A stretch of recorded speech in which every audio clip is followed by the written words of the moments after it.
Yan, magandang araw nga pala, no? Magandang araw, magandang hapon, magandang gabi. Sa amang sulog tayo ng ating mundo, sana ay nasa mabuti tayo na kalagayan at walang sakit-sakit ang lahat. Yan, pasensyahan niyo po, no, yung boses ko kasi nga hindi pa tayo naka-recover. Medyo may tonsil pa si Sir Ivan. Yan, may tonsil pa tayo. Masakit yung lalamunan ko, namaga pa. Na-irritate na-irritate yung na-irritate yung lalamunan ko. Kaya nilagnat si Sir Ivan. Nilagnat ako kahapon, sa kanina lang.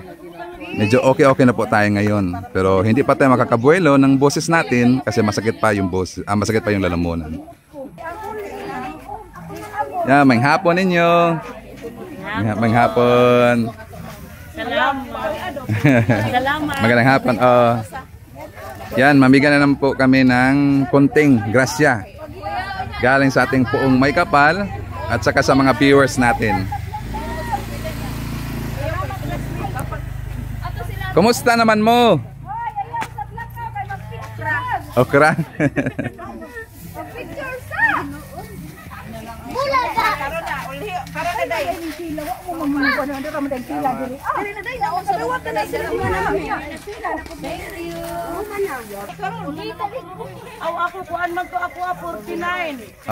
Sindali naman kayo, mauwa naman mo eh.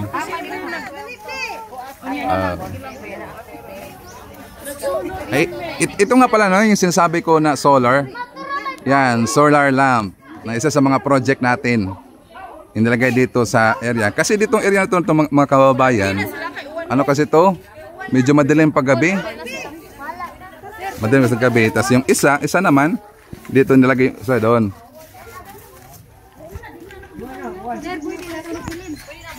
Yan, okay lang yan kasi umuulan na. Salamat din. Yan, doon ang bahay nila dyan. So yung mga solar na mga upcoming ilalagay natin doon sa unahan. Doon at saka dito lalagyan na po namin ng solar dito. Dyan sa may unahan kasi madilim dito pag gabi. Yan, delikado kasi baka may snake baka may snake dito.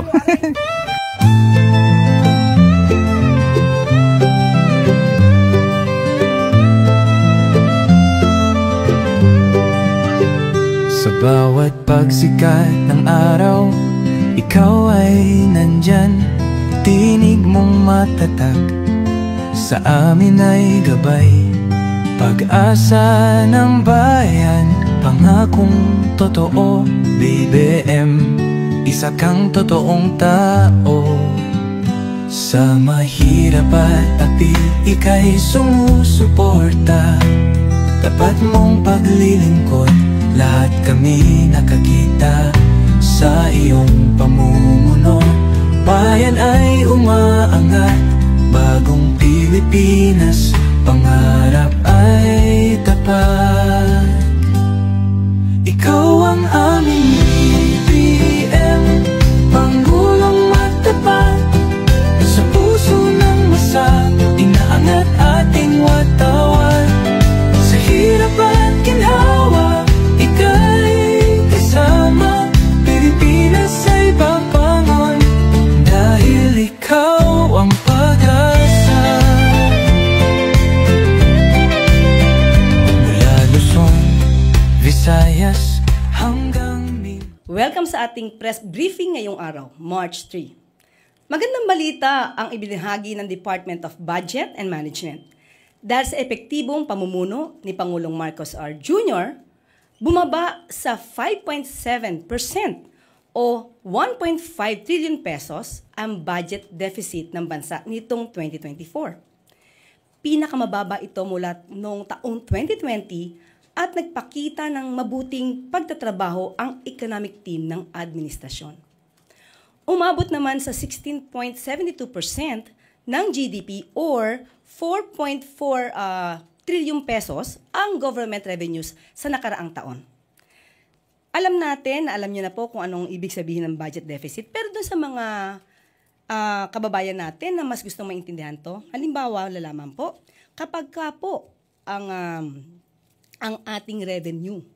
Ang kinita ay halimbawa 100 pesos. Pero kung ang proyekto po ng pamahalaan o na isang tao ay aabot lamang po sa 90 pesos, so makikita niyo po yung paggastos ay mas maliit kesa doon sa nakuhang income.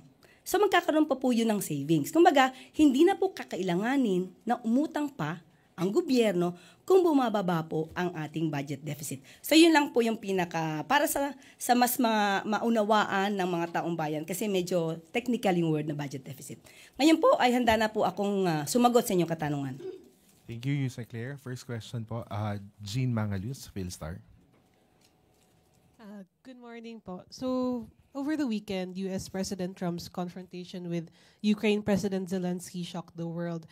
Does the palace feel nervous about the country's allyship with the U.S. following the shift in attitude when it comes to Ukraine? Sa ngayon po ay wala pong reaksyon ang Pangulo, ang Palasyo. Mas mabuti po kung ating aalamin ito sa ating DFA Secretary Enrique Manalo. Following the change in the U.S.'s position.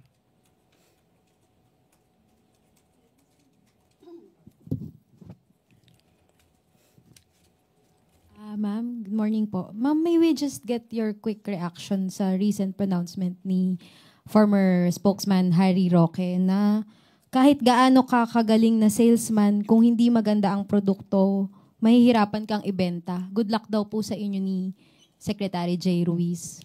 Naniniwala po talaga kami na mahirap ibenta ang bulok o masamang produkto. Mahirap po talagang ibenta kapag ang ibinebenta mo, kailangan mo pang linisin ang mga sinasabi. Mahirap ibenta ang mga tao na ang lagi nababanggit ay joke lamang yan. Hindi po kami salesman dito. Kami po ay messenger. Ang salesman po kasi kailangan na maganda ang bokadura mo. Kailangan na ibenta kahit na minsan ay hindi totoo yung mga sinasabi mo para lang mabenta ang isang tao o isang produkto. Okay, sa amin po, messenger kami, hindi po kami nagbebenta ng Pangulo o ng gobyerno. Pinapakita lamang po namin at inilalahad namin kung ano ang maaaring makuha ng taong bayan sa ating gobyerno, kung anong pwedeng itulong ng ating gobyerno sa taong bayan. So hindi po kami salesman, kami po ay messenger. Ma'am, on another matter lang po. Ma'am, meron pong report na isang media company kung saan isa sa co-founder, si J. Ruiz, ang nakakuha ng 206 million na halaga ng kontrata mula sa PCSO. Ilang buwan bago po siya maging PCO secretary. Hindi pa po ba nagda-divest si Secretary J? Meron, ang batas naman po natin ay allowed po, no, mag-divest ng shares or interest sa anumang kumpanya na pag-aari niya within 60 days from the time na siya ay nag-assume ng position. So, yan po ay parating na po at alam naman po niya yung batas at lahat po naman ng gagawin natin dito ay dapat naaayon sa batas. Thank you, ma'am. Clay Perdilla, PTV4. Good morning po, Yusek. Senate President Cheese Escudero refused to comment on your opinion how to fast-track Vice President Sara Duterte's impeachment trial. Ang sabi niya po, patawarin na lang natin siya bago pa excited pa. Okay. Your reaction po. Yes, opo, masayang-masaya pa po ako na nadinig natin dyan kahit hindi pa po tayo nagkakasala. At hindi ko pa po alam kung ano yung nagawa nating mali. Patatawarin niya na tayo. Maganda pong gesture po yan. At kung sinabi po niya excited po ako, aminado po ako. Excited ako. Excited ako every second of my life. Hindi lamang ngayon, sa araw-araw ay dapat maging excited. Lahat po tayo, lalong-lalo na po, yung mga taga-gobyerno, dahil meron po tayong task o obligasyon na dapat gawin para sa taong bayan at para sa bansa. Hindi ko po ikakaila na halos araw-araw ng buhay ko, hindi lamang po ngayon, excited po ako. Thank you, Yusek Claire. Tuesday New.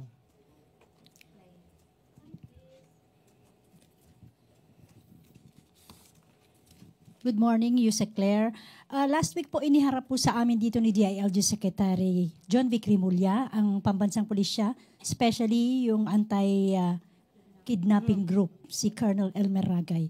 Lumabas po nitong weekend from PNP na hindi naman daw po pala anti-kidnapping group ang nakapag-rescue doon sa 14-year-old na foreign national na bata, kundi ibang grupo. Hindi po kaya nabigyan ng fake news si Secretary Remulla na siya naman niyang naibahagi din o nai-report kay Presidente.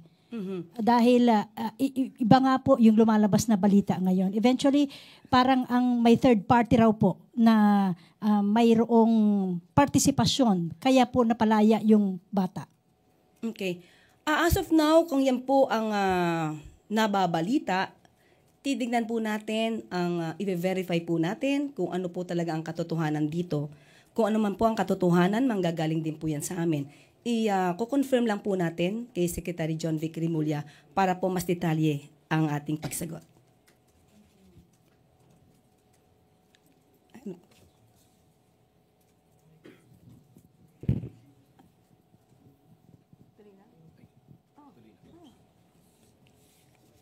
And then Santos, Net 25.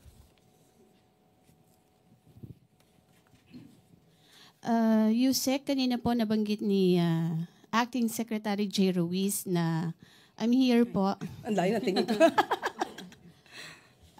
Na kailangan po pag-aaralan yung pagkakaroon ng regulatory body sa social media para maiwasan po malabanan yung mga fake news. Can you elaborate po regarding dun sa kanyang binanggit na medyo hindi po kasi masyadong kompleto kung paano po ang gagawin natin? Actually po, dapat makipag-ugnayan din po tayo, makipagtulungan po tayo sa mga mambabatas po natin, sa Kongreso. Kasi sila din naman po yung gagawa ng batas dito. Yung pong sinasabi natin na magkaroon ng regulatory body, sa palagay po namin ay napapanahon dahil tayo po sa mainstream media, tayo po ay sakop at nare-regulate po ng MTRCB. Kung tayo po ay miyembro ng KBP, meron pa rin po tayong KBP. So sa tingin po natin, sa ating palagay, ang pagkaroon ng regulatory body, separate na regulatory body for the social media, ay napapanahon din po para po maiwasan yung mga pang-aabuso. Hindi po natin pipigilan yung mga opinyon na naaayon naman po sa batas, kumbaga opinyon na lehitimo. Kung ito man ay kritisismo, yan po ay dapat lang na irespeto. Pero iba po kasi yung sinasabi natin na paninira ng walang basihan at kung ginagamit man po itong mga troll army sa paninira, ibang usapin po yun. Dahil kung meron man po troll army pero ang advokasya nila ay magpalabas at mag-share ng tamang balita, hindi po yun pipigilan. Ang pipigilan lang po natin ay maabuso dahil po kapag po naabuso ito, mayroon po itong effect sa taong maaaring siraan, maaari ang mga organisasyon, ahensya na maaaring siraan na walang basihan, malaki pong impact ito, lalo na kung paniniwalaan ng mga tao. So mas maganda po talaga na magkaroon. Yun lang po ang aming suggestion, matuloy po sana at magkaroon talaga ng regulatory body. Para din po malaman natin ang bawat isa, kung content creator ito, vlogger, blogger, malaman din po natin yung identity at hindi sila nagtatago sa mga dummy accounts. Ganun po.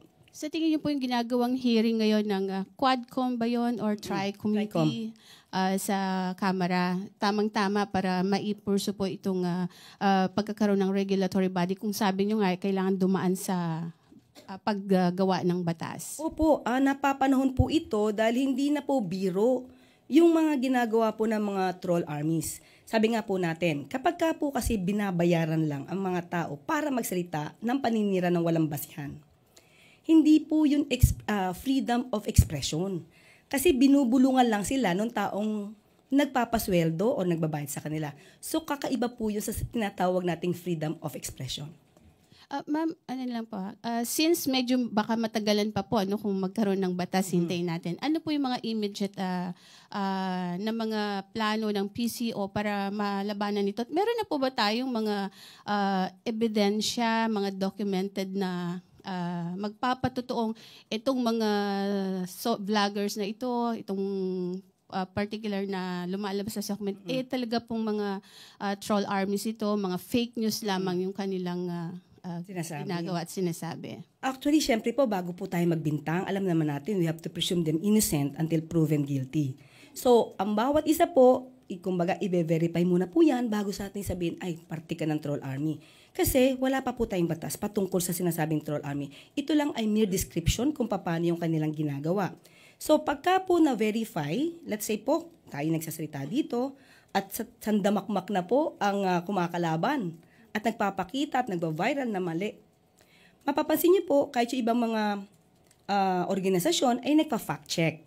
So kung kakayanin po ng ibang mga pribadong ahensya or korporasyon na magkaroon at magsagawa ng fact-checking, ganun din po ang gagawin ng PCO.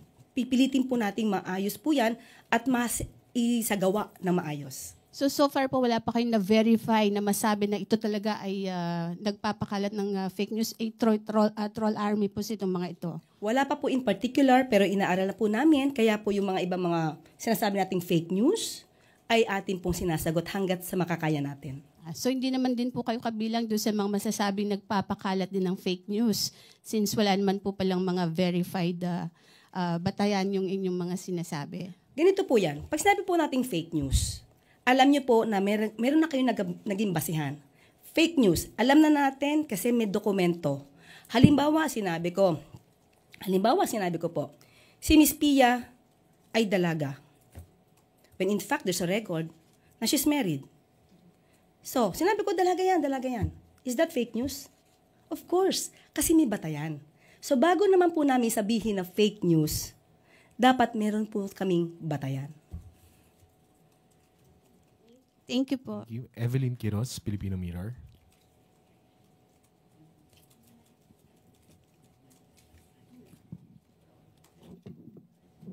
Good morning, Yusek.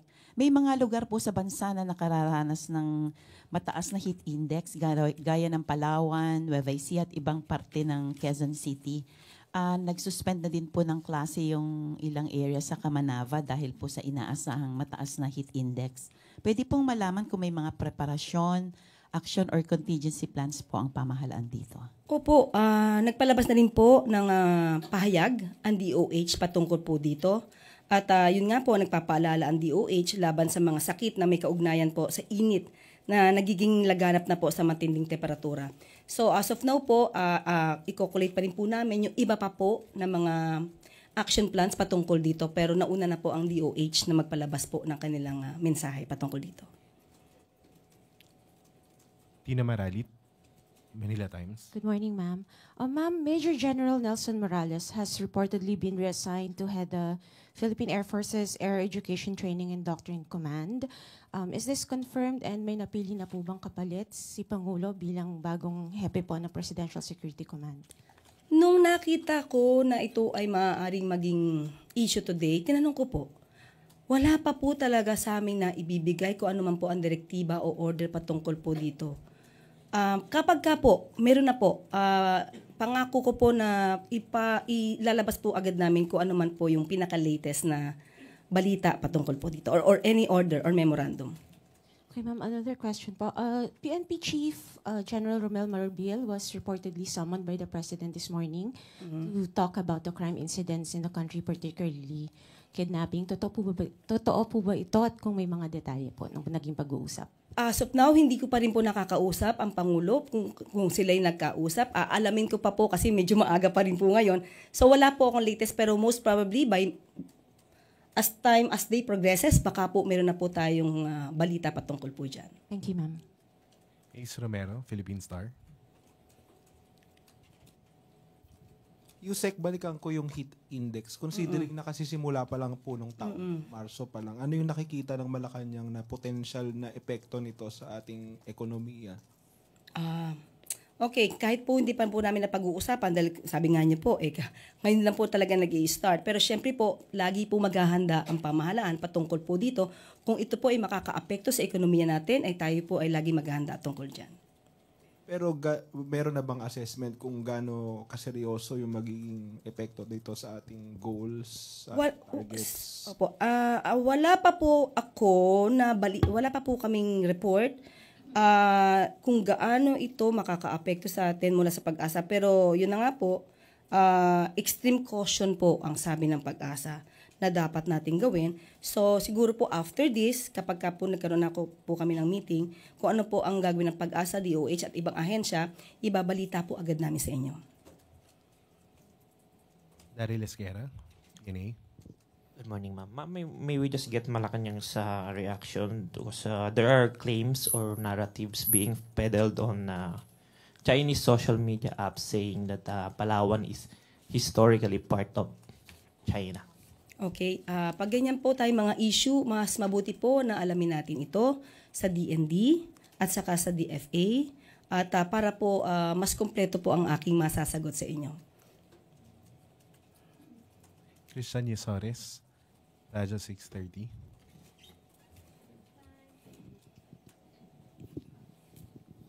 Follow-up lang po sa question ni Daryl. Pero ano po kayang posisyon ng palasyo dito sa parang panibagong claim na naman po ng China sa ating territory despite na meron ng decision yung International Court of Arbitration na nagsasabi nga po sa mga na kumikilala po sa ating mga teritoryo sa bansa? Okay. Ang naging decision po ng International Court of Arbitration ay napakahalaga po. Napakahalaga. Hindi po ito pwedeng itapon lang sa basurahan. Ipaglalaban po natin kung ano ang ating karapatan sa ating teritoryo at sa ating maritime rights. Katulad po na nabanggit nung nakaraan po ng ating Pangulo. Kung ano man po ang kanyang demands sa China patungkol sa Typhoon missiles, ganun pa rin po ang ating stance. Left Narciso, DZRH. Good morning, Yusek.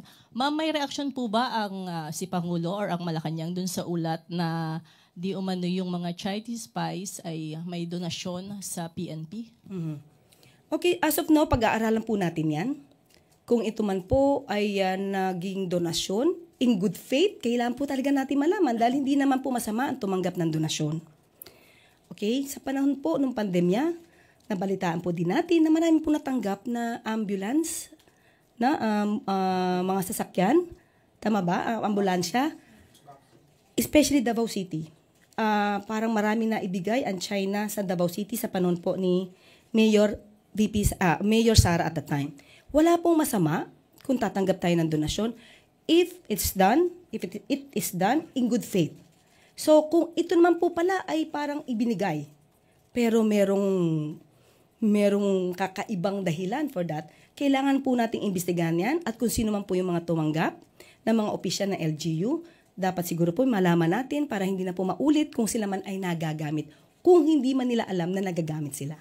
At may allegation din, ma'am, na yung mga Chinese daw na gumagawa ng illegal sa bansa, may mga padrino na o mga kumpare sa top brass ng PNP or Intel Group. Hindi po yan pababayaan ng Pangulo. Talaga po kapag kabugan yan ang balita at nakarating sa atin yan, kailangan po talagang imbestigahan yan.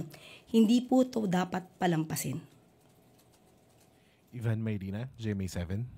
Yusek, I understand you mentioned that Secretary Ruiz has 60 days to divest upon assumption to office. Clarify ko lang, has he already divested or is he still in the process of divesting?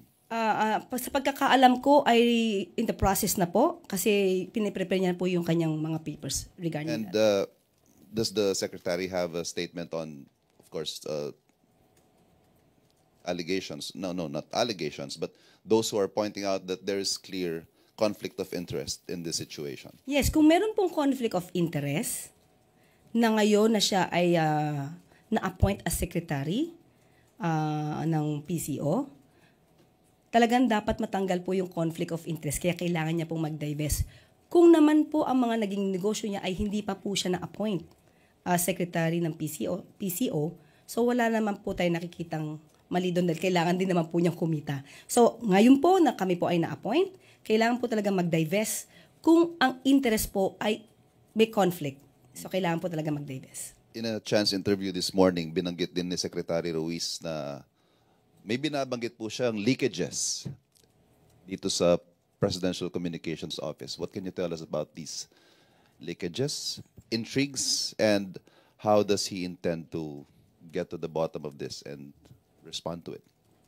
Okay, hindi ko po yata nadinig. Sa inyo po sinabi yun? Kanina po. Sa inyo? Okay. Siguro po siya na po yung mas maganda sumagot niyan. Hindi ko po nadinig at hindi ko po alam kung ano yung ibig niya sabihin.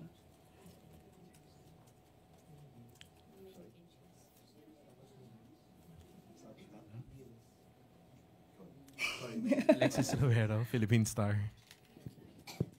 So for the record, Yusek, do you know the status of the supposed deals involving the company of the secretary in government contracts? Wala po akong particular na alam. Especially kung ito naman ay nagawa bago siya na appoint.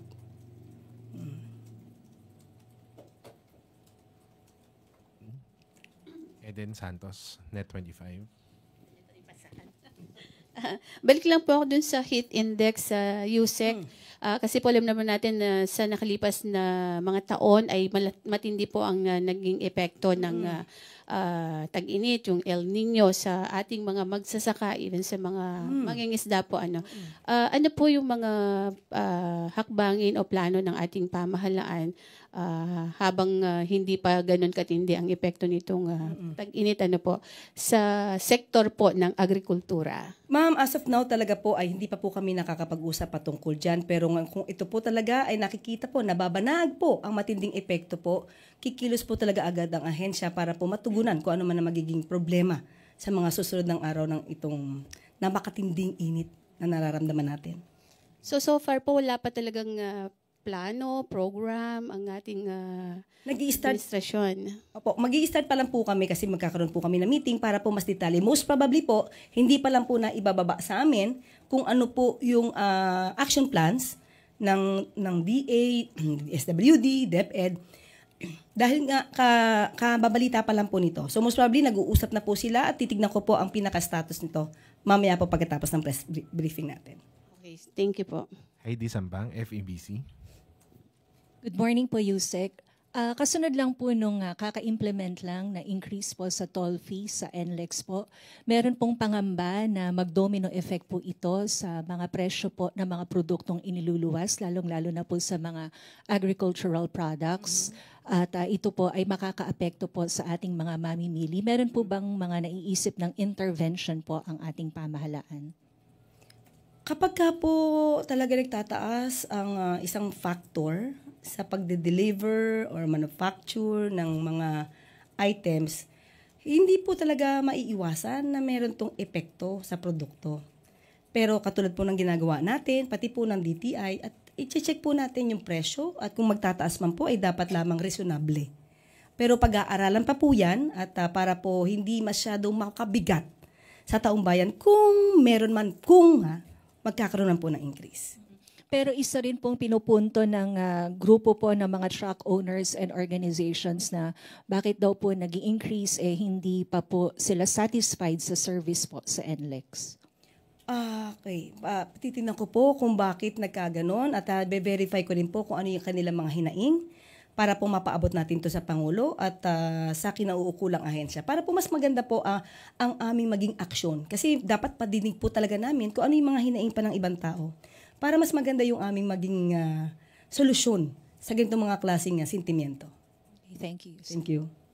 Okay. I think we don't have, we have one last question from Jean Mangalus, Philstar. Hi, ma'am. I'd like to follow up on the earlier question about fake news. So, legislation and regulation can take some time, and it's actually quite tricky. So, what other measures can the government enact to strengthen the population's resistance to fake news? Sa amin po, since wala pa nagagawang batas, wala po tayong gagawin kundi talagang magsipag. At ipapaalam sa tao kung hangga't maaari bago po maniwala sa mga sinasabi, especially lalo na sa mga YouTube channel natin, sa Facebook. Mas maganda po sana encourage natin lahat na bago po maniwala ay total kayo naman ay gumagamit ng internet, i-research niyo po muna. Mas maganda po na ang bawat papakinggan nyo, i-research nyo through mainstream media. Kasi po pag sinabi po nating mainstream media, ito po ay verified. Ito po ay, talaga pong inaaral bago po ito mailabas sa publiko. So mas maganda po sana maniwala talaga. Okay, di ko po sinasabing huwag maniwala sa mga social media platforms na ginagamit po. Hindi po natin sinasabing ganyan. Pero kung sila may pagdududa, kung ang sinasabi ng isang influencer or vlogger, kung tama ba, mas maganda po na tignan din nila, i-verify nila sa mga nababalita na mula sa mainstream media. Ma'am, follow-up lang ko. Yung K-12 program, may media literacy program and may politics and governance program, but some people don't even know the basic functions of government agencies. So do you think that's a reflection on the effectivities of these types of education programs? Sa mga nangyayari po kasi, minsan ang mga nangyayari sa palipaligid, hindi po minsan concern ng iba. Di ba? May mga ordinaryong tao na hindi concern yung nangyayari sa paligid natin. Mas preferred nila na manood ng mga katatawanan, even that will make them happy, that will make them smile. So itong mga nangyayari po sa paligid natin, siguro po talaga mas maganda nakasama rin po ito sa mga pag-aaral ng mga estudyante para maging aware din po sila kung ano ba talaga yung parte ng history o parte na nangyayari sa atin sa current events. Will the PCO push for reforms in these programs since baka nga hindi masyadong effective? Mas maganda pong po yan, suggestion. Makakarating po yan at maganda po talaga, lalo sa mga kabataan natin na ma-involve sa mga nangyayari sa atin sa bansa.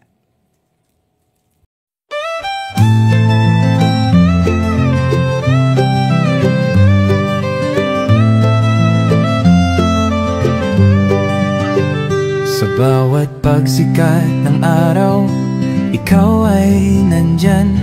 Tinig mong matatag, sa amin ay gabay. Pag-asa ng bayan, pangakong totoo. BBM, isa kang totoong tao. Sa mahirap at api, ika'y sumusuporta. Tapat mong paglilingkod, lahat kami nakakita sa iyong pamumuno. Bayan ay umaangat, bagong Pilipinas, pangarap ay tapat. Ikaw ang aming BBM, pangulong matapat. Sa puso ng masa, inaangat ating watawan. Sa hirap at ginhawa, ika'y kasama. Pilipinas ay babangon, dahil ikaw ang pag-asa. Mula Luzon, Visayas hanggang Mindanao, boses mo'y umaabot